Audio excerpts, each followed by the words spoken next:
오늘의 주요 뉴스입니다. 출생 신고가 안 된 영유아 살해 유기 사건이 잇따르는 가운데 온라인 불법 입양이 심각한 것으로 드러났습니다. 아직 태어나지도 않은 아이를 300만 원만 주면 넘기겠다는 불법 입양 제안을 오픈 채팅방에서 쉽게 접할 수 있었습니다. 중학생 축구 선수가 1년 선배의 무차별적인 폭행 끝에 쫓겨나듯 학교를 떠나야 했습니다. 하지만 가해 학생이 받은 처벌은 출석 정지 5일이 그쳤습니다. 단독 보도합니다. 한상혁 전 방통위원장이 면직 처분에 불복해 법원에 집행정지를 신청했지만 기각됐습니다. 재판부는 직무를 계속하면 방통위의 신뢰가 저해될 우려가 있다고 판단했습니다. 대구경찰청이 홍준표 대구시장에 대한 공직선거법 위반 고발 사건과 관련해 대구시청을 압수수색했습니다. 홍 시장은 최근 퀴어 축제를 둘러싼 갈등으로 경찰이 보복 수사에 나선 것 아니냐며 경찰이 아니라 깡패라고 반발했습니다.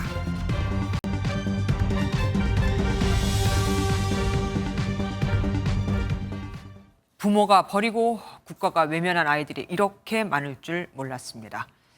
출생신고도 못하고 생사조차 확인할 길 없는 이 아기들은 지금 어디 있는 걸까요? 어제 그제 쏟아진 소식에만도 이미 충분히 놀랐건만 사라진 아기들이 또 나왔습니다. 이 소식은 잠시 뒤 전해드리고요. 오늘 뉴스7은 MBN이 단독으로 취재한 수원 영아 냉장고 시신 사건으로 시작을 하겠습니다. 검찰과 경찰은 애초 사라진 두 아이가 자택에 있을 가능성이 주목해 지난 12일 압수수색 영장을 청구했었는데 법원이 이를 기각했던 것으로 확인됐습니다. 첫 번째 영장을 청구하고 보강 수사를 한 뒤 다시 압수수색을 해 두 아이의 시신을 찾을 수 있었던 겁니다. 이를 만약에 그 전에 아이 엄마가 눈치챘다면 아기 시신을 그 전에 버렸을 수도 있었겠죠. 박은채 기자가 단독 보도합니다. 검찰과 경찰은 애초 30대 친모 고모 씨를 수사하는 과정에서 영아의 시신이 주거지에 있을 가능성에 주목했습니다. 검경은 이를 확인하기 위해 압수수색 영장을 청구했지만 지난 12일 수원지법은 이를 기각했습니다. MBN 취재 내용을 종합하면 법원은 주거지에 시신이 존재할 가능성이 부족한 걸로 봤습니다.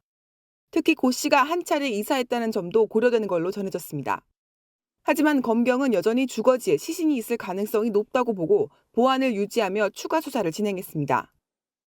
애초 고 씨는 수사 초기 범행을 부인하고 경제적인 어려움 때문에 불법 입양을 보냈다는 취지로 진술한 걸로 알려졌습니다. 검경은 피의자 주장의 허점 등을 파고들어 법원에 영장을 재청구해 발부받았고 수색을 통해 시신을 찾을 수 있었습니다.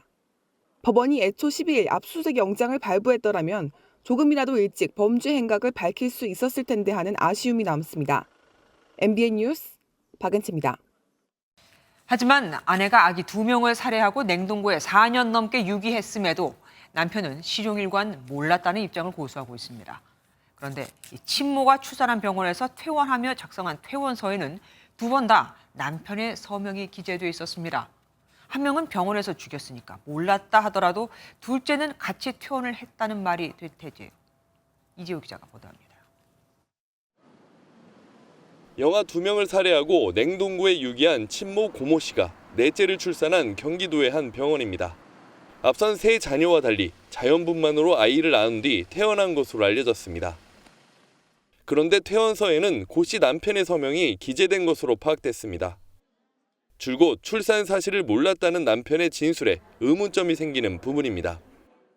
저희가 그 기록지를 해당 저기에 넘기셨다고 하시던데 사인을 받을 일이 없는데 왜 받았는?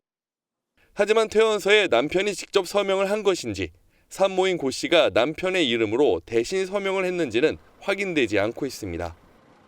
경찰은 확보한 병원 자료를 분석해 남편 서명이 맞는지 등을 따져보고 있습니다. 현재 참고인 신분인 남편은 아내의 임신 사실은 알았지만 임신 중절을 했다는 말을 믿었다는 입장을 유지하고 있습니다. 경찰은 고 씨와 남편의 휴대전화를 압수해 포렌식 작업을 하는 등 여러 방향으로 남편의 말이 사실인지를 파악할 방침입니다. MBN 뉴스 이조입니다. 갓난아기 둘을 살해하고서 4년이 넘게 냉장고에 숨긴 친모는 결국 구속 여부를 판단하는 영장실질심사 출석을 포기했습니다. 그리고 법원은 비교적 일찍 구속영장을 발부했습니다. 윤규란 기자입니다. 영아 둘을 살해하고 냉장고에 유기한 30대 친모 고모 씨가 죄를 뉘우치고 있다며 오늘 오후로 예정됐던 구속 전 피의자 신문 출석을 포기했습니다. 체포 당시부터 범행을 자백했고 아이들의 시신도 모두 발견된 상황에서 구속 심사가 큰 의미가 없다고 판단한 것으로 보입니다. 특히 현재의 세 자녀가 받게 될 충격을 고려해 언론 노출을 피한 것으로 추정됩니다. 고 씨의 남편도 어제 고 씨가 있는 유치장을 찾아 불출석을 설득한 것으로 알려졌습니다. 피의자 신문 없이 수사기관의 서면 자료로만 심리한 법원은 범죄 혐의가 소명되고 도주 우려가 있다며 비교적 빠르게 구속영장을 발부했습니다. 이에 따라 이곳 수원 남부경찰서 유치장에 있는 고 씨는 구속된 상태로 유치장에서 경찰의 추가 조사를 받게 될 예정입니다. 구속된 고 씨에 이어 남편도 참고인 신분으로 경찰의 조사를 받으면서 이들의 초등학생 세 자녀는 친조부모가 돌보는 것으로 알려졌습니다. 수원시는 아동학대 전담 의료기관을 통해 아이들의 심리치료 등을 지원하기로 했습니다. MBN 뉴스 윤기란입니다. 그런데 냉장고 영아 시신 사건이 터진 수원에 출생 미신고 영아 2명이 더 있는 것으로 확인됐습니다. 한 명은 아기를 수도권의 베이비박스에 두고 왔다고 했고 다른 한 명은 외국인 여성인데 아기는커녕 이 여성조차 소집하게 되질 않습니다. 장진철 기자가 보도합니다. 냉장고 영아 시신 사건이 발생한 경기 수원에서 행방에 묘연한 출생 미신고 아동 2명이 추가로 나왔습니다. 두 아이 모두 출산과 한 차례 예방접종 기록은 있지만 출생 신고가 이루어지지 않았습니다. 그중 한 명은 30대 내국인 여성이 낳은 아이로 확인됐습니다. 이 여성은 지난해 초 미혼 상태로 아이를 출산하고 나서 수도권의 한 베이비박스에 두고 왔다고 진술했습니다. 해당 시설을 통해 확인한 결과 이 여성의 말은 사실이었습니다. 문제는 다른 한 명입니다. 영아의 엄마는 동남아 국적의 30대로 추정되는 것뿐입니다. 감사원으로부터 넘겨받은 주소지에 살지 않고 있고 아이 역시 소재를 알 수 없는 상황입니다. 수원시는 출입국 관리소에 출국 여부 등 행방 확인을 요청했습니다. 소재를 파악 중에 있습니다. 소재가 파악되는 대로 그분 역시 마찬가지로 경찰 수사를 의뢰할 계획입니다. 수원시는 외국인 여성을 찾는 대로 아이의 생존 여부 등을 즉시 파악할 방침입니다. MBN 뉴스 장진철입니다. 경기도 화성에서 사라진 아기는 엄마가 인터넷을 통해 불법 입양을 보냈다고 주장하고 있죠. 그래서 그게 가능한 건지 취재진이 확인을 해봤습니다. 온라인을 통해 아이를 사고 파는 행위는 명백한 불법임에도 실제로 이런 글들은 어렵지 않게 포착할 수 있었는데 사례비와 출생 신고를 해줄 것, 이 두 가지가 입양 조건이었습니다. 표선우 기자가 취재했습니다. 카카오톡 검색창에 개인 입양을 검색해봤습니다. 어렵지 않게 개인 사정으로 여자아이를 입양 보낸다는 채팅방이 나옵니다. 8월 17일 출산을 한다는 채팅 상대. 사례비로 300만 원을 요구합니다. 그러면서 출산 후엔 출생신고와 입양 절차를 밟아달라는 부탁도 합니다. 입양기관을 통하지 않고 입양을 알선하는 건 명백한 불법입니다. 또 대가가 오갈 경우엔 아동복지법상 아동매매 처벌 대상에 해당합니다. 전문가들은 원치 않는 출산을 하게 된 미혼모들이 출산 기록을 남기지 않기 위해 이와 같은 온라인 입양을 선택한다고 말합니다. 자기는 준비가 아무것도 되어 있지 않았고 그리고 누구한테 말도 못 했고 사람들의 그 편견과 차별, 시선 이런 게 두려울 수 있겠고 경제적인 이유 이거든요. 전문가들은 인명 출생 신고를 보장해 최소한의 생명을 지켜야 한다고 조언합니다. MBN 뉴스 표선우입니다. 이처럼 문제는 불법 입양에만 있는 게 아닙니다. 매달 베이비박스에 버려지는 아기들이 10명 이상인데 아기들은 버려지는 순간 미아 신분이 됩니다. 대부분 출생 신고가 되지 않은 채 버려져 부모를 찾을 길이 없거든요. 그렇게 확인된 아기들만 이미 1,000명을 넘습니다. 이규현 기자가 보도합니다. 우성아 미안해. 꼭 데리러 올게. 베이비박스에 버려진 아이를 다룬 영화 브로커. 실제로 지난 2009년부터 서울 관악구에서 운영되고 있는 베이비박스에서는 현재까지 2,000명이 넘는 아이를 돌봤습니다. 한 달에 10명씩은 옵니다. 지금도 10명, 많을 때는 15명. 왜 그 엄마가 베이비박스를 생각을 안 했을까? 아이 생명은 살렸을 텐데. 지난 8년간 베이비박스에 버려진 아동은 총 1,400여 명입니다. 이 중 대부분이 출생신고 없이 벌어졌는데 감사원이 발표한 미신고 영아 2,200여 명 중 대부분이 베이비박스에 벌어졌을 가능성이 높은 셈입니다.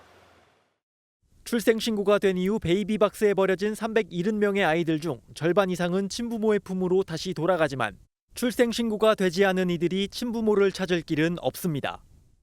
모두 미아신분으로 관할구청에 넘겨진 뒤 보육원 등에 보내지거나 다른 가정으로 입양됩니다.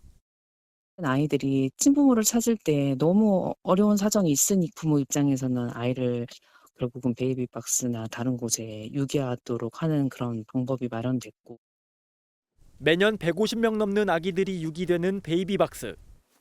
친부모와 자신의 이름도 모르는 아기들이 출생신고 없이 미아신분으로 버려지고 있습니다. MBN 뉴스 이규현입니다. 그런데 출생신고를 강화해야 한다는 법안이 언제 발의됐었는지 아십니까? 무려 8년 전, 그리고 그 뒤로도 쭉 계속되어 왔습니다. 하지만 국회에선 제대로 논의조차 이뤄진 적이 없죠. 여야 할 것 없이 부랴부랴 이제 관련 입법에 속도를 내겠다고 나서는 국회. 그동안에는 왜 못했는지 묻고 싶습니다. 정태진 기자가 취재했습니다. 이런 문제가 발생하는 건 부모가 출생신고를 하지 않으면 아이가 태어났는지조차 알 수 없는 현행 출생신고제 때문입니다. 지난 2017년 부산에서 신생아 2명의 시신이 냉장고에서 발견됐을 때도 출생신고에 허점이 지적됐습니다. 당시 의료기관 등이 출생 통보를 하도록 하는 법안이 추진됐지만 국회 문턱은 높았습니다. 21대 국회에 들어서도 3년간 여야가 경쟁적으로 내놓은 비슷한 법안이 15개에 달합니다. 실제 논의는 2021년 2월 법안 소위 한 번뿐. 당시 의사업계의 반발 부담을 줄이면서 시스템을 짜야 한다. 병원에서의 출산 기피 문제가 있다는 등의 검토 의견이 제시됐습니다. 하지만 논의는 전혀 진전되지 않았습니다.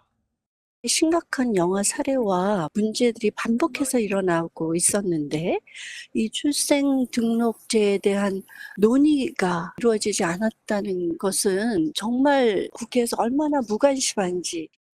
영아 사망이 잇따라 확인되자 여야는 부랴부랴 입법을 약속하고 나섰습니다.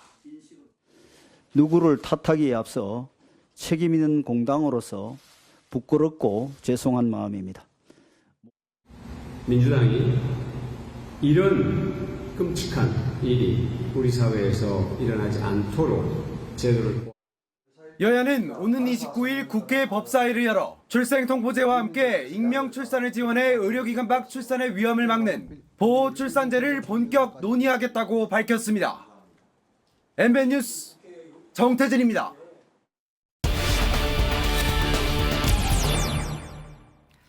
불법 입양 실태, 사회부 표선우 기자와 뉴스 추적해보겠습니다. 표 기자, 우선 개인 입양 불법이잖아요. 그런데도 이렇게 쉽게 찾을 수 있었다고요? 네, 앞서 리포트에서도 보셨듯이 저희가 SNS에 개인 입양을 검색해봤더니 어렵지 않게 그를 찾을 수 있었습니다.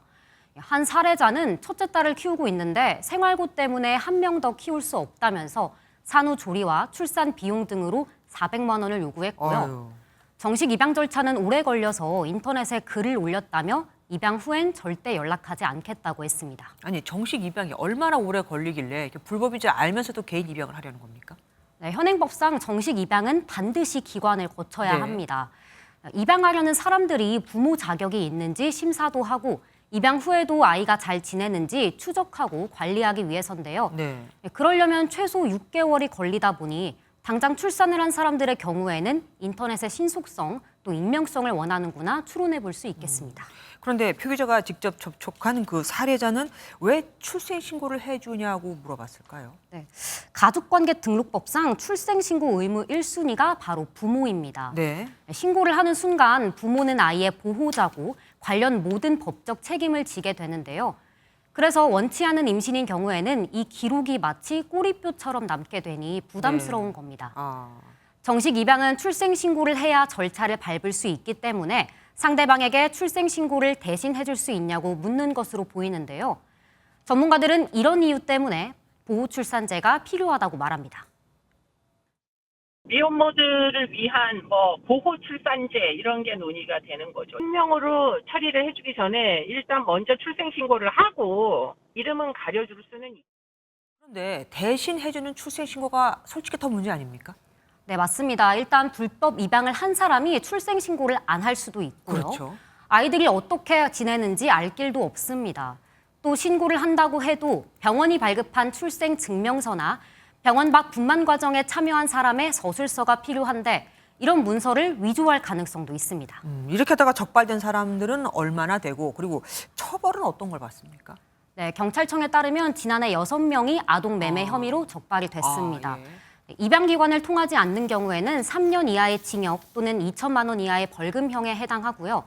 만약 양측 간에 금전 거래가 있었을 경우에는 아동 매매 혐의로 10년 이하의 징역이 처해집니다. 아기의 평생 삶이 달린 문제인데 생각보다 굉장히 가볍네요. 지금까지 표선우 기자와 함께했습니다. 우리 사회에 메달보다 인성이 우선이라는 경종을 울렸던 고 최숙현 선수 사태 기억하십니까? 엄마, 그 사람들의 죄를 밝혀줘라는 문자를 끝으로 세상을 등진 철인 3종 국가대표였죠. 당시 공분일자 정치권이 대대적으로 나서서 일명 최숙현법을 만들었건만 3년이 지난 지금 변한 게 별로 없습니다. 한 중학생 축구팀에서 합숙 생활 도중 선배에게 후배가 피멍이 들 정도로 맞았는데 팀에 남은 건 가해자였고 피해자는 도망치듯 전학을 가야 했거든요. 박유현 기자가 취재했습니다. 축구가 전부였던 중학생 김모군에게 악몽이 시작된 건 지난해 10월. 양쪽 팔에 똑같은 멍자국에 피멍이 들어있어서 물어봤죠. 이런 경우가 그전에도 몇 번 있어갖고 그때마다 이제 축구도 다쳤다고. 같은 축구팀이었던 1년 선배의 무차별 폭행은 합숙소에서 이루어졌습니다. 가해 학생은 다른 후배들과도 분란을 일으켜 팀에서 방출됐지만 감독은 학부모들이 동의했다며 2주 만에 복귀시켰습니다. 그때부터 공포의 기숙사였다고 하더라고요. 그 목소리, 웃음소리 너무 소름이 돋았다고. 이후 구두 주걱으로 주먹으로 발로 또 맞은 이구는 학폭 심의를 요청했지만 가피해자 즉시 분리는 이루어지지 않았고 결국 도망치듯 전학을 갔습니다. 이른바 정순신 사태로 정부가 학교폭력 종합대책을 발표한 뒤에 열린 학폭이었는데 결과는 출석 정지 5일. 이제 행위를 인정하고 후회한다, 잘못했다, 이런 식의 어떤 반성의 정도가 있었기 때문에요. 다른 학생들에게도 보여지는 부분들이 분명히 있을 것인데 오히려 가해 학생이 그 학교에 남았다라는 것 자체가 저희는 큰 문제라고. 특히 최숙현 사태 이후에 마련된 법과 제도를 보면 상시 합숙은 금지돼 있고 운동 지도자는 스포츠윤리센터에 폭력 사실을 즉시 신고하도록 돼 있습니다. 하지만 해당 축구팀은 여전히 합숙 생활을 하고 있고 윤리센터는 해당 내용이 접수되지 않았다고 설명했습니다. 사건이 터질 때마다 제2의 최숙현도 제2의 정순신 아들도 없게 하겠다며 정치권과 정부가 공언했지만 현장 점검 없는 공언은 공수표에 그쳐 보입니다. MBN 뉴스 박유영입니다. 이 내용 취재한 박유영 기자와 더 자세히 알아보겠습니다. 박 기자, 폭력이 발생한 곳이 바로 합숙소입니다. 그런데 앞서 전한 대로 운동부 합숙은 이제 금지돼 있지 않습니까? 맞습니다. 고 최숙현 선수를 죽음으로 몰아넣은 게 바로 이 합숙소에서 빈번하게 이뤄진 가혹행위였죠. 네. 정부는 당시 폐쇄적인 곳에서 24시간 선후배 서열이 작동되는 이 합숙 생활이 운동부 폭력의 온상이라고 봤고 원칙적으로 금지했습니다. 네네. 하지만 경기력 향상에 도움된다는 명목 아래 선수 합숙이 곳곳에서 이루어지고 있는 게 현실입니다. 그럼 정부 방침을 어기고 이렇게 합숙할 경우 무슨 처벌 같은 건 없습니까? 그게 학생 선수들이 활동하는 곳이 초, 중, 고 이렇게 소속된 학교 운동부가 있고 또 무슨 클럽, FC 어디와 같은 학교 밖 운동부가 있잖아요. 네. 이 취재한 곳은 가피해 학생 모두 서울의 한 중학교 축구부 소속이었다가 지난해 10월 학교 축구부가 해단하자 그 학교 감독이 만든 A 축구 클럽으로 선수들이 그대로 옮겨간 경우인데요. 합숙은 클럽으로 옮긴 것과 동시에 시작됐습니다. 왜 그랬을까요? 아무래도 규정이 좀 느슨했을까요? 맞습니다. 학교체육진흥법 등을 보면 상시 합숙 훈련 금지 규정이 있는데 모두 학교운동부 기준입니다. 학교운동부는 지도감독 권한도 학교장 또 그 위로 올라가면 시교육청 이렇게 명확한데 학교 밖은 그렇지 않거든요. 네. 사실상 사각지대에 있어서 이 안에서 무슨 일이 일어나도 운동 지도자 판단에 따라 처리되는 일이 발생하는 겁니다. 이 사건을 보면 물론 스포츠 폭력도 있지만 학교 폭력도 같이 들어있거든요. 학교 대초도 짚어봐야겠습니다. 맞습니다. 이 앞서 정순신 사태 때를 보면은 언어폭력으로 전학 조치가 내려졌었잖아요. 예. 이번에는 물리적인 폭력이 그것도 수회에 걸쳐 일어났단 말이죠. 예. 그런데도 처분은 출석 정지 5일인 건데 물론 이 때문에 가해 학생은 6개월간 대회에 나갈 수가 없고 학폭위 처분 이후에 지금은 현재 스스로 축구팀에서 나오기도 했습니다. 교육청 측에 왜 이런 처분이 내려졌는지 물어보니 피해자가 전학 가서 결과적으로 가피해자가 분리된 것도 참조했다. 학생인 만큼 엄벌보다는 교육적인 조치가 필요하다고 봐서 그렇게 처분했다고 설명했습니다. 네. 하지만 피해자가 그 상황을 못 견뎌서 떠난 걸 가해자에게 유리하게 해석했다는 점과 교육적 조치를 강조했지만 특별교육 6시간에 그친 점은 과연 학교폭력 재발 방지에 충분하게 대처하고 있는가 의문이 드는 부분이라고 할 수 있겠습니다. 가해자가 더 잘 사는 세상 우리가 만들고 있었네요. 지금까지 박유영 기자와 함께했습니다. 대구경찰청이 대구시청을 압수수색했습니다. 공직선거법 위반 고발 사건과 관련된 거라는데 얼마 전 퀴어 축제에서 집회자들이 도로를 막는 것을 두고 홍준표 시장과 경찰이 충돌했었죠. 홍 시장은 경찰이 공무원을 상대로 보복 수사를 한다며 경찰이 아니라 깡패라고 반발했습니다. 심우영 기자입니다. 압수수색에 나선 경찰이 대구시 공보담당관실에서 컴퓨터와 서류 등을 들고 나옵니다. 대구참여연대는 지난 2월 홍준표 시장과 유튜브 담당자를 선거법 위반 혐의로 고발했습니다. 대구시 유튜브 채널이 홍 시장의 홍보 매체로 전락했다는 이유에서입니다. 홍준표 대구시장은 SNS에 대구경찰청장이 막 나간다며 시민단체가 직원이 하지도 않은 선거법 위반을 고발해 선관위가 조사 중인 사건을 압수수색했다며 강하게 반발했습니다. 이어 공무원의 직무집행을 억압하다니 보복 수사한다며 경찰이 아니라 깡패라고 표현하며 분노를 드러냈습니다. 대구시는 선관위의 시정 요구에 영상을 삭제하는 등 적법한 절차를 거쳤는데도 압수수색까지 하는 것은 최근 퀴어 축제 충돌에 따른 보복이라고 주장합니다. 삭제한 영상 원본 자료를 모두 경찰에 제출하였습니다. 오비일학이라고 하지 않습니까? 공권력의 집행도 오해받을 짓은 안 해야죠. 경찰은 지난 17일 퀴어 축제 때 대구시 공무원과 경찰이 부딪혔던 일과는 무관하다며 선을 그었습니다. 이번 압수수색 영장은 6월 9일에 신청되었고 6월 16일에 발부되었습니다. 대구경찰 직장인협의회는 경찰에 대한 홍 시장의 공격적인 발언을 문제 삼았습니다. 기본적인 바탕에는 홍 시장님의 경찰에 대한 인식에 어느 정도 좀 기인했다고 볼 수 있습니다. 이번 압수수색으로 퀴어 축제를 놓고 충돌한 대구시와 경찰, 두 공권력 간의 대치가 일촉즉발의 위기 상황으로 치닫고 있습니다. MBN 뉴스 심호영입니다. 방통위원장직에서 면직된 한상혁 전 위원장이 면직을 정지해달라고 신청을 했는데 법원이 받아들이지 않아 복직이 무산됐습니다. TV조선 점수 조작 의혹에 어느 정도 관여한 의혹이 소명된다며 위법 행위로 방통위의 신뢰를 저해한 만큼 면직 사유가 충분하다고 본 겁니다. 우정환 기자입니다. 윤석열 대통령이 방송통신위원장직을 면직하자 취소 소송으로 맞선 한상혁 전 방통위원장. 충분히 다툼의 소지가 있는 법원도 그렇게 판단한 형사소추 사실만 가지고 그 국가공무원법상의 일반 규정들을 적용을 해서 면직을 하는 것은 매우 부당하다고 생각을 합니다. 소송 결과가 나올 때까지 면직을 정지해달라는 집행정지 신청도 냈지만 오늘 법원이 기각했습니다. 면직 원인이 된 TV조선 재승인 심사 점수 조작 의혹에 한 전 위원장도 개입한 정황이 있다고 본 겁니다. 법원은 당초 심사 통과 점수로 보고받아 놓고 이후 과락으로 바뀌었을 때 이상하게 여겨 조치하지 않고 오히려 과락에 따른 조건부 재승인 절차를 지시한 건 의무 방기라고 봤습니다. 별도로 받고 있는 형사재판에서 유죄가 인정될 정도인지와 별개로 방통위원장직을 내려놔야 할 이유로는 충분하다는 겁니다. 법원이 면직을 인정하는 판단을 내리자 대통령실은 TV조선 점수 조작을 사실상 승인한 만큼 법적 책임을 지는 게 당연하다며 환영했습니다. 국민의힘은 한 전 위원장의 죄가 중한 만큼 당연한 결과라고, 더불어민주당은 이번 결정으로 윤석열 정권의 언론 탄압이 부정되는 게 아니다라고 밝혔습니다. 정치적 부담을 던 윤 대통령은 2주 뒤쯤 새 위원장을 지명할 걸로 예상되는데 이동관 대통령실 대외협력특보가 유력한 걸로 전해집니다. MBN 뉴스 우종환입니다.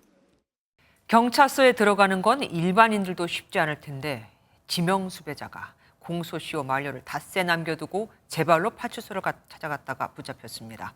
공짜 커피를 마시러 갔다고 하네요. 물론 경찰서는 공짜 커피를 주는 곳이 아닙니다. 하지만 주었고 간 큰 수배자는 붙잡혔죠. 강세훈 기자입니다. 휴일 저녁 한 남성이 파출소 안으로 들어옵니다. 소파에 앉더니 경찰관에게 말을 건넵니다.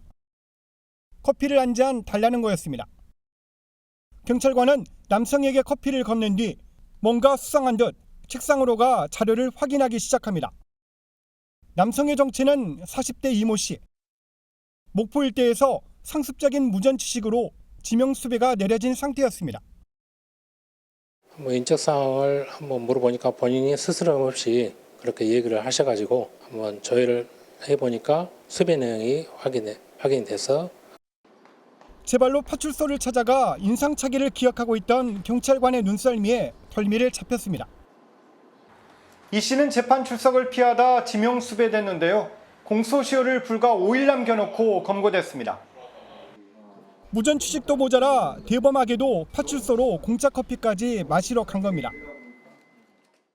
주변에 상가라든가 모든 건물이 대부분 문을 닫고 오로지 저희 파출소만 문이 불이 밝게 비춰있다 보니까 지나가다가 경찰은 검거한 이 씨를 검찰로 송치했습니다.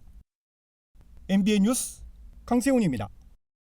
얼마 전 층간 누수 문제로 아랫집 이웃을 살해하고 불을 지른 혐의를 받는 30대 남성이 구속됐는데 이번엔 층간 소음 문제로 다툰 이웃의 우편함에 흉기를 넣어두고 협박한 50대가 붙잡혔습니다. 이시열 기자가 취재했습니다. 서울 중랑구의 한 다세대 주택에서 주취 소란으로 인한 112 신고가 접수된 건 지난 18일 아침 6시 20분쯤.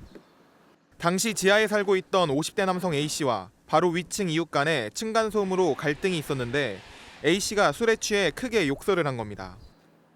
친구 두 번 하더라고. 그러니까 제가 처음에 나왔다 그냥 가고 또 쉼터에서 간지를 계속 막 밖에 나가서 옆길가를 떠든 거구나. 출동한 경찰은 A씨에게 음주소란 통고 처분을 내렸습니다. 이에 화가 난 남성은 피해자의 우편함에 길이가 약 20cm가 되는 흉기를 넣어뒀습니다. 다음 날 오후 4시쯤 흉기를 발견한 입주자가 경찰에 신고했고 경찰은 A씨를 파출소로 임의동행했습니다. 처음에 A씨는 해당 세대를 겨냥한 것은 아니라고 말했지만 우발적으로 벌인 일이라고 시인했습니다. 서울 중랑경찰서는 A씨를 특수협박 혐의로 입건해 조사했고 조만간 불구속 송치할 예정입니다. 최근 서울 양천구에서도 층간누수 문제로 아랫집 이웃을 살해하고 불을 지른 30대 남성이 구속됐는데 층간소음 민원도 코로나19 이전보다 2만 건 이상 늘며 누수나 주차, 흡연 등 이웃 간 갈등 문제가 증가하는 추세입니다. 공동주택 보급률 증가와 함께 코로나19 팬데믹으로 인해서 공동주택의 실내 거주 기간이 증가함으로써 민원 및 범죄 건수도 증가하고 있습니다. 또 현재까지 층간소음 기준과 관련한 법률이 없어 이에 대한 보완이 시급하다는 지적입니다. MBN 뉴스 이시열입니다. 무면허로 만취 운전을 하다 보행자를 치고 달아난 30대가 구속됐습니다. 잡고 보니 음주운전 전력이 3차례나 있었는데 사고 당시 여직원이 운전을 했다며 운전자 바꿔치기까지 시도했습니다. 죄가 점점 더 커지고 있죠. 안진우 기자입니다. 부산의 한 도로입니다. 횡단보도 앞에 멈춘 차량 진행 신호인 파란불이 들어왔지만 한동안 움직이지 않고 그대로 서 있습니다. 잠시 뒤 인근 도로에서 포착된 승용차. 차에서 내렸던 운전자가 황급히 뛰어와 다시 올라탑니다. 길가에 서 있던 사람을 치고 상태를 확인한 후 도주하는 겁니다. 수사에 나선 경찰은 인근 CCTV를 분석해 가해자로 30대 여성 운전자를 특정했습니다. 그런데 이 여성은 CCTV에 자신의 범행 장면이 찍힌 줄도 모르고 회사 여직원이 운전했다고 경찰에 말했습니다. 20대 회사 직원 역시 자신이 운전한 게 맞다고 거짓 진술했습니다. 자기가 운전한 게 아니고 자기가 운영하고 있는 회사의 직원이 그 차량을 운행하고 있다라고 거짓 진술했습니다. 음주 사실이 밝혀지면 중한 형을 살 수도 있다는 그런 두려움 때문에 가해 운전자는 2달 전에도 무면허 상태로 음주 교통사고를 냈고 그동안 모두 3차례 음주운전 전력이 있는 것으로 확인됐습니다. 무면허 음주운전과 뺑소니에 운전자 바꿔치기까지 시도한 30대 운전자는 범인 은닉 교사 혐의까지 추가돼 결국 구속됐습니다. MBN 뉴스 안진우입니다. 지난 2021년 평소 알고 지내던 50대 여성을 살해하고 범행을 도운 공범까지 숨지게 한 연쇄 살인범 김재찬 기억하십니까? 권재찬입니다.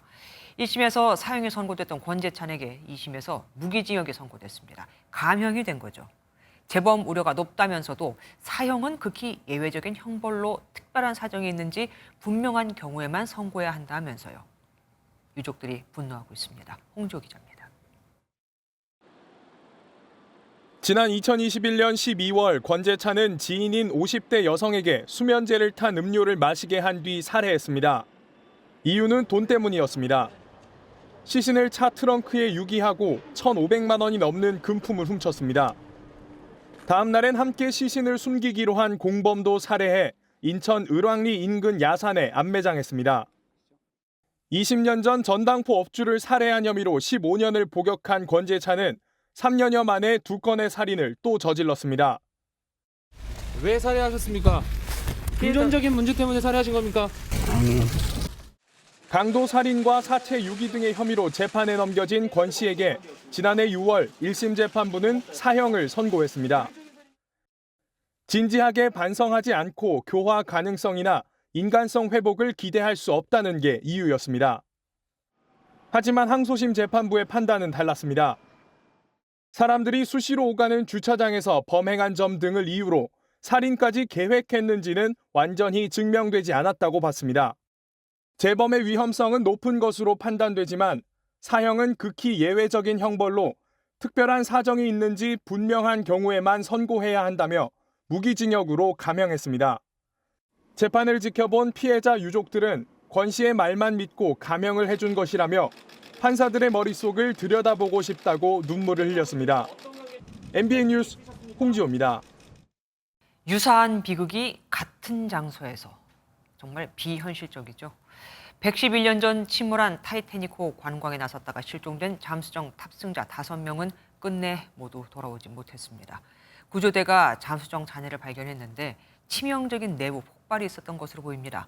잠수정의 압력 관리가 안 된 듯한데 그렇게 되면 잠수정은 안쪽으로 순식간에 쪼그라들며 산산조각이 나게 됩니다. 송정 기자가 보도합니다. 타이타닉호 뱃머리로부터 약 500m 떨어진 곳에서 잠수정 잔해가 발견됐습니다. Essentially, we found 5 different major pieces of debris that told us that it was the remains of the Titan. 미국 해안경비대는 잔해 발견 직후 탑승자 5명이 전원 사망한 쪽에 무게를 실었습니다. We'll continue to work and continue to search the area down there, but I don't have an answer for prospects at this time. 발견된 잔해를 볼 때 잠수정은 심해 압력을 견디지 못해 내부에서 폭발이 일어난 것으로 추정됩니다. This is an incredibly unforgiving environment down there on the seafloor. And the debris is consistent with a catastrophic implosion of the vessel. 타이탄 추락 몇 시간 만에 미 해군이 폭발음을 감지했다는 월스트리트저널 보도도 이를 뒷받침합니다. 사망자와 유가족에 대한 애도가 이어지는 가운데 예견된 비극이었다는 지적도 나옵니다. OceanGate shouldn't have been doing what it was doing. I think that's pretty clear. I wish I had been more vocal about that, but I think I was unaware that they weren't certified. 사고 원인 규명이 시급한 가운데 바닷속 환경 탓에 시신 수습 작업은 난항을 겪고 있습니다. MBN 뉴스 송주영입니다. 더위가 점차 물러가고 내일 모레 그러니까 일요일부터는 전국이 장마 영향권에 들게 됩니다. 전국이 동시에 장마권에 드는 건 2년 만인데 짧은 시간 많은 양의 비를 퍼붓는 국지성 집중호우가 올 것으로 보인다네요. 기상청은 극한의 호우가 예상될 경우 20분 전에는 긴급 재난 문자를 발송할 계획입니다. 최돈희 기자입니다. 30도를 크게 웃도는 날씨. 경북 상주의 낮 기온은 34도를 육박했고 경기와 강원 일부 지역에 폭염특보가 예보됐습니다. 이번 더위 주말을 기점으로 주춤해지는 대신 장마가 찾아옵니다. 우리나라 남쪽에 동서로 길게 뻗어 있는 긴 구름대, 장마전선입니다. 토요일 밤 제주를 시작으로 일요일엔 남부와 중부 지역까지 장마 영향권에 들겠습니다. 전국이 동시에 장마권에 드는 건데 2021년 이후 2년 만이고 50년 기상관측 사상 7번째입니다. 2000년 이후 장마철 강수의 시작과 종료가 늦어지는 경향이 나타나고 있으며 이번 장마 저기압을 동반한 장마전선 형태로 저기압이 빠르게 동쪽으로 이동하며 좁은 지역, 짧은 시간에 많은 양의 비를 퍼붓는 집중호우가 될 가능성이 높습니다. 장마 패턴이 바뀌고 있습니다. 집중호우 일수가 늘고 있고 시간당 30mm가 넘는 집중호우 빈도가 과거보다 20% 이상 증가했습니다. 한반도 주변의 해수면 온도 상승 때문입니다. 강수 집중도가 높아지는 원인 중에 하나가 이제 굉장히 빠르게 증가하고 있는 서해의 해수면 온도. 여기에 기후변화로 인한 초대형 태풍 발생 가능성도 배제할 수 없는 상황. 기상청은 여름철 재난을 막기 위해 극한의 오후 20분 전엔 긴급 재난 문자를 즉각 발송하고 태풍이 발생하면 기존 6시간에서 3시간 간격으로 세분화해 태풍 정보를 제공하기로 했습니다. MBN 뉴스 최동입니다. 이렇게 장마를 앞두고 가장 걱정이 많은 건 작년에 호우로 피해를 입은 수재민들일 겁니다. 그래서 범람에 피해가 컸던 하천을 직접 가봤는데 임시조치만 해둔 상태였습니다. 본격적인 하천 정비는 시작도 하지 않았죠. 장덕진 기자가 취재했습니다. 지난해 8월 집중호우로 큰 피해를 입은 모개미천. 당시 하천이 넘치면서 한 명이 숨지고 일대가 물에 잠겼습니다. 10개월여 만에 다시 하천을 찾았습니다. 지난해 집중호우로 큰 피해를 입은 하천입니다. 본격적인 정비는 시작하기 전이라 지금은 이렇게 주머니에 돌만 넣어둔 채 쌓아두고 있습니다. 임시 방편으로 뚝을 막아놓다 보니 주민들은 장맛비가 내리면 다시 피해를 입지 않을까 노심초사하고 있습니다. 처음에는 걱정이 많았죠. 작년같이 비가 많이 와버리면은 이런 거면 그냥 쓸려 내려가는 거잖아요. 여기 비가 장마질 때 되면 있잖아, 물이 상당히 많이 내려오거든요. 다리를 하나 놓든지 아니면 여기를 좀 복구를 하든지. 경기도 양평군의 또 다른 하천도 상황은 마찬가지. 하천 위로 높은 뚝이 있는데 주머니에 흙과 돌을 채우고 그 위에 방수포를 덮어놨습니다. 옛날 복구도 안 된 상태에서 더 지금 수해가 더 크게 될 것 같아서 걱정이죠. 지난해 경기도에서 호우로 피해를 입은 하천은 모두 628개소입니다. 대부분은 복구가 끝났지만 피해가 컸던 7개 하천은 아직 정비 공사를 시작조차 못했습니다. 하천 수해 복구는 본래 기능을 회복하는 기능 복원과 하천폭 확장 등 근본 원인을 고치는 개선 복구로 나뉘는데 개선 복구 사업은 하천 기본계획 변경과 설계 심의, 보상 등 많은 과정을 거치기 때문에 오래 걸립니다. 예산이 교부되고 이제 설계를 시작을 해가지고 설계하는데 보통 이제 시간이 조금 소요되다 보니까 그 안에 행정 절차들이 해마다 반복되는 수해를 막기 위해 하천 정비 절차를 줄이는 등 복구 기간을 최대한 단축하는 묘안을 찾을 때입니다. MBN 뉴스 장덕진입니다. 북한 평양의 모습을 자신의 일상을 통해 소개하는 유튜브 본 적 있으실 겁니다. 유미나 송아 같은 북한 유튜버들은 꽤 알려져 있기도 하죠. 그런데 방송통신심의위원회가 이 영상들이 북한의 대외 선전용이라면서 접속을 차단했습니다. 김태희 기자가 보도합니다. 북한의 놀이공원을 소개하고 아이스크림을 먹기도 합니다. 북한 유튜버 유미의 모습입니다. 앳된 얼굴의 유튜버 송아는 유창한 영국식 영어를 구사합니다. I'm Song I-im from Pyongyang. I'm 11 years old and 5th year in the primary school. Pyongyang, where I live, is a very beautiful and magnificent city. 이제 유미와 송아의 유튜브 채널을 더 이상 볼 수 없습니다. 방송통신심의위원회가 유튜버 송아와 유미, 뉴DPRK 등 북한 체제를 선전해온 유튜브 채널 3곳의 접속을 차단했기 때문입니다. 이 유튜브들은 인터넷이 차단된 북한 주민들은 볼 수 없어 대외 선전용이라는 비판을 받았습니다. 방송통신심의위원회는 국정원이 접속 차단을 요청해 지난 5일 의결했다고 밝혔습니다. 국정원은 정보통신망 정보보호 관련 법률과 국가보안법에 따라 그동안 방심위에 북한 체제 선전 유튜브 계정들에 대한 차단을 지속적으로 요청했다는 입장입니다. 상당한 내용들은 북한 체제에 대한 잘못된 인식을 줄 수 있는 부분이 있기 때문에 우리 정부에서 이런 조치를 방심위는 앞으로 북한 체제를 선전하는 채널에 대해 국가기관의 요청이 있으면 심의를 거쳐 차단할 예정입니다. MBN 뉴스 김태희입니다. 지난달 MBN이 탈북 청년단체 대표의 성범죄 의혹 보도해드렸었죠.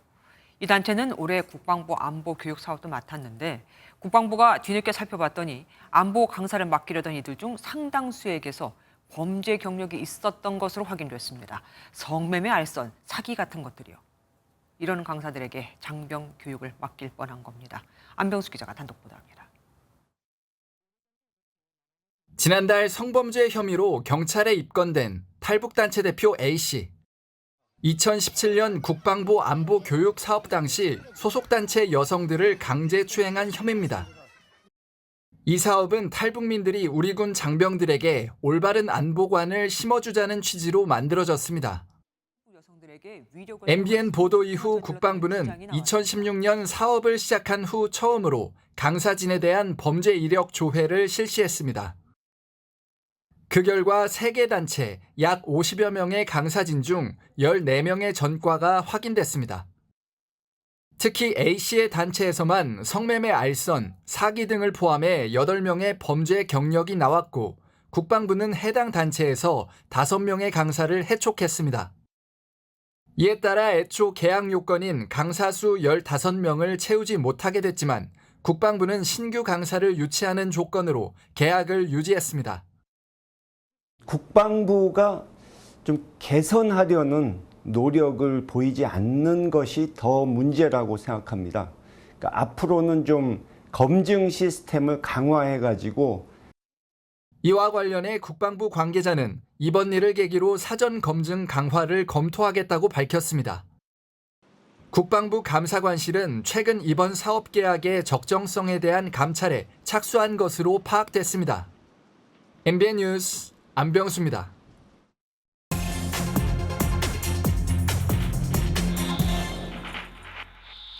경제기자임 최은미입니다. 이번 주 주제는 신용카드 쓰다 사망한 뒤 벌어진 일입니다. 활발하게 경제활동을 하다 갑자기 사망하게 되면 직전에 썼던 카드 대금이 그대로 남아있잖아요. 보통은 카드사가 상속인에게 연락해서 내야 할 대금을 알려주고 받아가는 방식으로 마무리가 되는데요. 1위 금융지주사의 계열 카드사는 좀 달랐습니다. 4월 말 아버지를 떠나보낸 이재호 씨. 49제를 일주일여 앞두고 끔찍한 경험을 했습니다. 집 앞에 채권 추심업체의 압류와 소송 예고장이 덕지덕지 붙어 있었기 때문입니다. 압류가 들어갈 수 있고 소송이 예정되어 있다. 이런 것들이 이제 앞에 붙어 있다고 하니까 이제 무서워서 이제 그 서류를 열어봤는데 채권 보존 조치 이런 이제 소송 의뢰 예정일 이런 식으로 해서 이렇게 떡하니 서류들이 오니까 사망 후 한 달여의 시간 동안 무슨 일이 있었던 걸까? 고인의 장례를 치르고 사망 신고와 함께 상속인으로 등록하자 고인이 생전에 거래했던 금융기관으로부터 갚아야 하는 카드 대금에 대한 안내 문자가 왔습니다. 카드사는 모두 3곳. 2곳은 전화로 납부 방법을 상속인에게 직접 안내해 내도록 했지만 나머지 한 곳은 아무 연락이 없었습니다. 그러던 중 아무 연락 없던 카드사가 위임한 채권 추심업체의 압류 소송 예고장을 받게 된 겁니다. 해당 카드사는 상속인을 배려해 연락하지 않고 있다고 해명했지만 상속인들 사실은 배려하기 위해서 이런 절차를 진행을 한 건지 상속인을 들어드리면 그런 부분에 대한 민원이 너무 많기 때문에 결국 추심업체에 그 역할을 맡긴 셈입니다. 상속인이 해당 카드사 계열 은행에 직접 찾아가 카드 대금을 내려고도 했지만 남은 잔액은 없다는 은행 담당자의 잘못된 안내가 이를 더 꼬이게 만들었습니다. 문제는 여기서 끝이 아닙니다. 우여곡절 끝에 받아든 카드 대금에는 리볼빙 2월 수수료가 포함돼 있었습니다. 사망 사실이 전 금융기관으로 통보되면서 카드가 진즉에 해지됐음에도 리볼빙 서비스는 유지하며 2월 수수료를 청구했습니다. 고인에게 적용된 2월 수수료율은 연 9.6%. 기간이 길어질수록 일할 계산돼 내야 하는 수수료는 기하급수적으로 늘어납니다. 상속인 심정이 어땠을까요? 보통의 다른 유가족들이었으면 힘든데 막 이런 딱지를 막 붙이면 아이고 저희가 뭐 안 내려고 했던 게 아니고 죄송합니다 하면서 냈을 것 같아요. 무서우니까 잘 모르니까. 그냥 그런 사람들의 그런 약한 심리를 이용한 게 아닌가. 카드사 입장도 들어봤습니다. 사망 후에도 신용카드 잔액이 남아있는 경우 리볼빙 서비스는 유지되나 일시불 리볼빙 수수료는 채무 변제 시 감면 처리하고 있습니다. 그러나 감면 처리는 일단 부과한 후 소비자가 이의 제기를 할 때만 이루어집니다. 금융감독원은 해당 카드사 담당자들을 소집해 사실관계를 확인하고 있다며 부당한 부분은 검사를 통해 시정하겠다고 밝혔습니다. 유가족의 황망함을 틈타 벌어지는 카드사의 불합리한 영업 행태, 이제는 바로잡아야 합니다. 지금까지 경제기자 M입니다. 엔화 가치가 8년 만에 가장 낮은 수준까지 떨어지면서 일본 여행이 호황을 맞고 있죠. 하지만 바다의 반도체라 불리는 김처럼 일본으로의 수출이 주력인 기업들은 울상입니다. 값싼 엔화로 대금을 받고 우리 돈으로 환전하면 그만큼 손해가 나기 때문입니다. 장명훈 기자가 취재했습니다. 갓 구워진 국내산 김이 고소한 향을 내뿜으며 공정에 따라 이동합니다. 해외 수출을 주력으로 하는 한 김 가공업체인데 지난해 일본 수출 실적은 150억 원이 넘습니다. 이렇게 간단한 일반 조미김부터 김 자반까지 다양한 김 상품 형태로 일본에 수출되고 있습니다. 하지만 최근 엔화 가치가 100엔당 900원 안팎으로 떨어지면서 비상입니다. 수출 거래 대금을 보통 엔화로 받기 때문인데 같은 물건 같은 양을 팔아도 원화로 환전하면 받는 돈이 줄어드는 셈입니다. 그 한 상품당 100엔을 먼저 받았는데 예전에 같았으면 1,050원을 지금 같은 경우는 900원밖에 통장에 안 들어오니까 한 200원 정도가 마이너스가 되는 셈이죠. 일본은 우리나라의 김 수출 비중의 5분의 1을 차지하는 중요한 판로로 올해도 지난달까지 2,500여 톤의 김이 일본에 수출됐습니다. 김 산업뿐만이 아닙니다. 중국이나 미국 시장에서 일본과 경합하는 자동차와 반도체, 전기 전자 수출 제품도 가격 경쟁력이 떨어질 수 있습니다. 철강이라든가 특히 자동차 이런 쪽에서는 일본하고 경합도가 상당히 높거든요. 우리 주력 품목들의 수출이 침체가 장기화될 수 있는 이제 그런 불안감이 있습니다. 엔저 현상이 길어질 경우 가격 협상력이 낮은 중소 수출업체들의 타격이 커질 수 있어 대책 마련이 필요하다는 지적입니다. MBN 뉴스 장명훈입니다. 미국 중서부 지역에서 토네이도가 무려 11개나 발생했습니다. 동시에 일부 지역에서는 테니스 공만한, 어떤 건 야구공보다 더 큰 우박이 쏟아지기도 했죠. 이 같은 기상이변에 20여 명이 숨지거나 다쳤습니다. 고정수 기자입니다. 미국 콜로라도주 덴버의 야외 공연장. 강풍 속에 돌멩이 같은 우박이 쏟아집니다. 토네이도와 우박이 섞인 이상 기상에 공연장은 아수라장이 됐습니다. 관람객들은 급한 대로 종이박스로 머리를 가리거나 화장실로 몸을 피해야만 했습니다. Tripping over each other, we're trying to run for cover, screaming in agony. There's, yeah. 골절상 등에 병원으로 옮겨진 사람은 7명. 그 외 많은 관람객이 크고 작은 부상을 입었습니다. 콜로라도주를 덮친 토네이도는 6개나 됐습니다. 토네이도 3개가 발생한 텍사스주에서도 테니스공보다 큰 지름 10cm가량의 우박이 떨어져 최소 4명이 숨지고 10명이 다쳤습니다. 주택 상당수와 목축업 시설이 파괴되며 마을 주민들은 삶의 터전을 잃었습니다. Not only physical damage, but the economical and emotional impact that it will have on this town is very well significant. 최근 무더위에 따른 전력 수요 급증으로 정전에 시달리던 텍사스주에선 토네이도로 인해 약 1,000가구가 추가 피해를 겪었습니다. MBN 뉴스 고정수입니다. 블링컨 미 국무장관이 중국을 방문한 후 혹 좀 나아지려나 했던 미중 분위기. 하지만 바이든 미국 대통령이 시진핑 중국 국가주석을 독재자라고 지칭하면서 후과가 있을 것이라며 발끈한 중국으로 인해 분위기가 영 좋지 않습니다. 그런데 정작 중국 안에서는 별다른 반향이 없습니다. 왜일까요? 베이징에서 윤석정 특파원이 알아봤습니다. 중국 외교부는 바이든 대통령의 시진핑 독재자 발언이 나온 직후 곧바로 무책임하다며 항의했습니다. 美方有关言论极其荒谬，极不负责，严重违背基本事实，严重违背外交礼仪，严重侵犯中方政治尊严，是公开的政治挑衅。中方对此强烈不满，坚决反对。 하지만 외교부 홈페이지에서 해당 내용은 삭제됐고 중국 현지 매체에서도 시진핑 독재자 관련 보도를 찾아보기 어렵습니다. 틈만 나면 반미 감정을 부추기던 것과는 다른 모습입니다. 이는 시 주석이 3년임에 들어서면서 중국 내에서도 장기 집권에 대한 피로감이 거론되는 상황과 무관치 않아 보입니다. 최근 독재 철폐를 주장하는 시위가 벌어지는 상황에서 독재자란 표현이 자주 노출돼서 좋을 게 없다는 판단인 겁니다.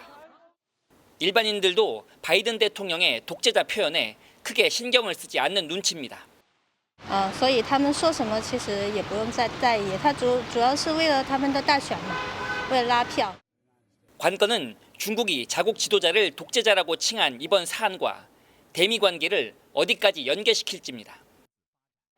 사안의 엄중함은 인식하고 있지만 문제가 장기화해 자국민에게 알려지고 미중 관계가 다시 나빠지는 건 부담인 상황에서 중국 측의 향후 대응이 주목됩니다.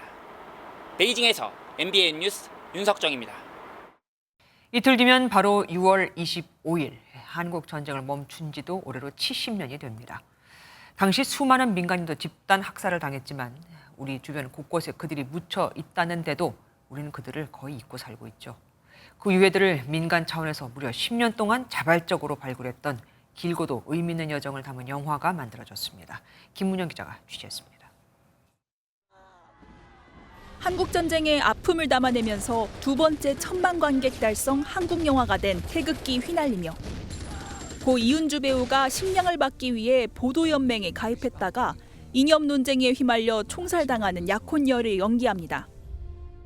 내 핑계대지 마. 내가 그렇게 했어.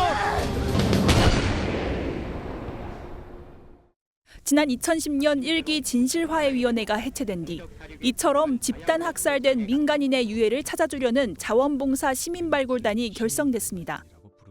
파출소에서 끌어다가 이곳에다 넣고 총살시킨 그 현장입니다. 전국의 뒷산과 방공호 등에서 켜켜이 엉켜있는 유해 1,880여 구를 발굴했는데 특히 설화산에선 유해의 80% 이상이 여성이었습니다. 어린아이 늑골, 갈비뼈가 이렇게 많이 나오는 거예요. 엄마가 이 아이들을 보호해주면서 어린아이들의 갈비뼈가 많이 노출되지 않았는가. 비녀가 엄청 많이 나왔었어요. 이 돌아가신 분들도 내가 누리고 있는 이런 것들을 당연하게 누렸을 텐데 아무것도 모르고 거기 가셔서 돌아가셨 거잖아요. 신체를 구성하는 뼈 206개를 찾아온 여정을 담은 영화는 국가와 전쟁의 의미를 묻습니다. 뼈는 물론 206개를 온전하게 찾는 것은 불가능합니다. 하지만 어쨌든 유해는 그 자리 거기에서 남아서 우리가 찾아주기를 이렇게 기다리고 있는 것 같습니다. 임시로 안치된 민간인 희생자의 유해를 모실 위령시설이 내후년 첫 준공될 예정인 가운데 발굴단은 남아있는 학살 피해자에 대한 국가 차원의 규명과 명예회복을 촉구했습니다. MBN 뉴스 김문영입니다.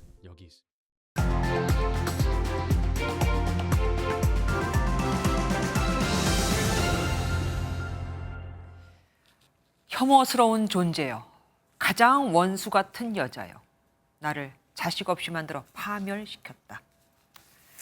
그리스 신화에 악녀로 등장하는 메데이아가 배신한 남편에 대한 복수심으로 자기 아이들을 모두 죽이자 남편 이아손은 이렇게 절규합니다.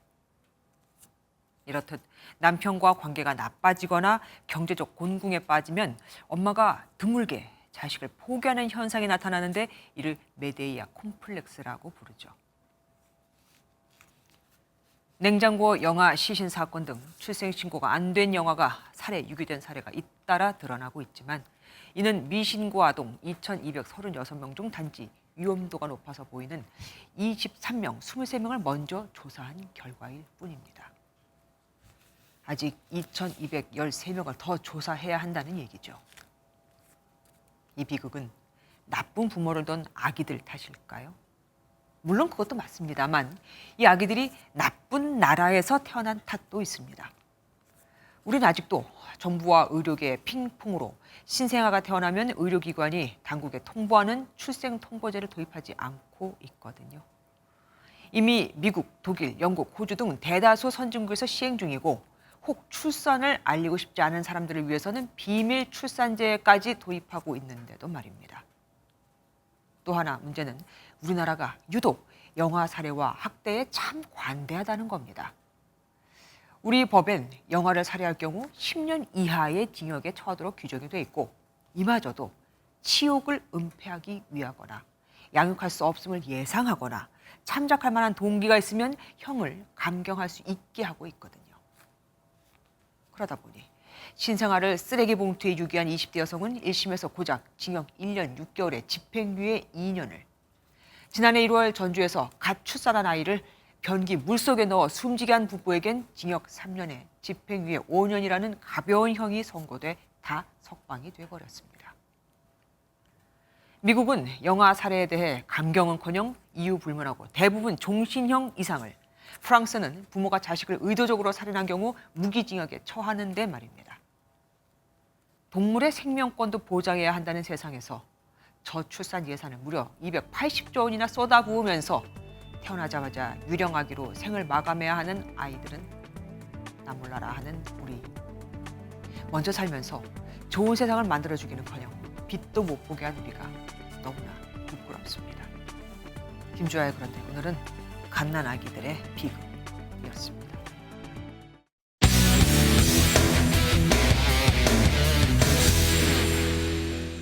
스포츠 뉴스입니다.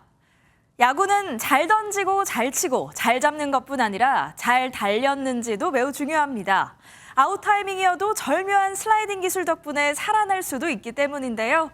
찰나의 순간에 벌어지는 명품 슬라이딩 장면들을 김한준 기자가 모아봤습니다. SSG 박성환이 홈으로 전력 질주합니다. 아웃 타이밍으로 보였지만 심판의 콜은 세이프. 박성환이 태그를 피한 채 왼손으로 홈을 먼저 터치한 겁니다.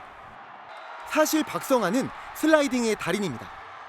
그제 경기에도 총알 같은 송구로 아웃되는 상황에서 묘기를 부리며 득점에 성공했습니다. 홈을 향해 파고드는 한화 이진영. 아웃 같았지만 세이프 판정을 얻어냅니다. 느린 화면으로 보니 코스를 피해 몸을 오른쪽으로 비튼 채 왼손으로 홈을 스친 게 확인됩니다. 좀 슬럼프가 없는 주루 쪽으로 많이 강점인 것 같습니다. LG 문보경이 홈에서 아웃되자 바로 비디오 판독을 신청합니다. 다시 보니 몸을 오른쪽으로 돌리며 태그를 피했고 아웃은 득점으로 바뀝니다. 포수가 공을 들고 기다리는 절망적 상황. 하지만 기가 막히게 태그를 피하며 홈을 먼저 터치합니다. 두산 강승호의 재치 있는 슬라이딩이었습니다. 찰나의 순간에 몸을 틀고 양손을 휘저으며 베이스로 몸을 던지는 선수들. 오늘의 승부를 가르는 결정적 장면이 될 수 있습니다. MBN 뉴스 김한준입니다. 다시 날이 뜨거워졌습니다.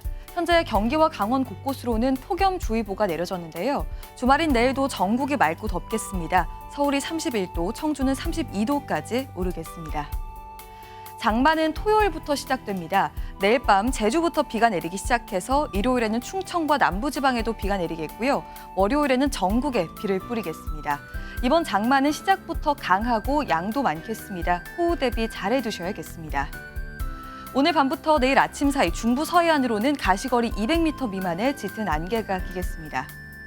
남부지방은 전주가 32도, 대구 31도 등으로 내륙을 중심으로 특히나 덥겠습니다. 강원 지역은 내일 오후 한때 소나기가 지나는 곳이 있겠습니다.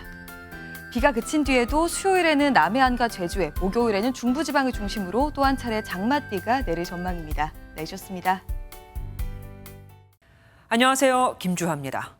공정하고 신속한 MBN 뉴스, 유튜브를 통해서도 만나보실 수 있습니다. 특히 더 많은 뉴스와 라이브를 보고 싶으시다면 오른쪽을 눌러서 구독하시면 됩니다. 어렵지 않죠?